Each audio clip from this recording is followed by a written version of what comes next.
કિન્નર સમાજને અપશબ્દો બોલવા અને જાનથી મારી નાખવાની ધમકી આપવાના મામલે કિન્નર સમાજના અગ્રણીઓ ન્યાયની માંગ સાથે ઈસનપુર પોલીસ સ્ટેશન પહોંચ્યા હતા।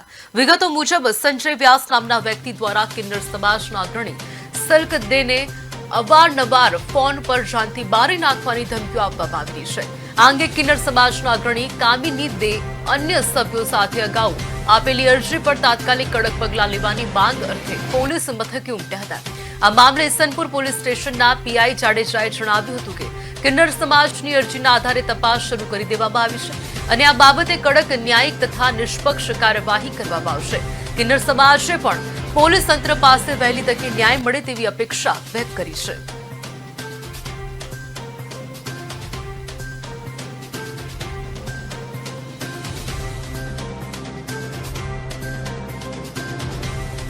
અત્યારે પોસ્કોના કેસમાંથી જામીન ઉપર છૂટ્યો છે।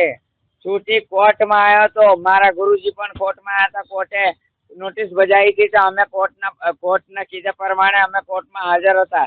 એ પણ કોર્ટમાં આવ્યો, કોર્ટમાં એને ધમકી આપી।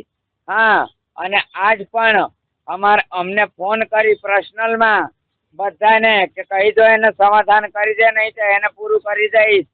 પોસ્કોમાં મને સજા થશે તો અને અમને અમારા જીવને જોખમ છે અને મારા ગુરુને જીવને જોખમ છે।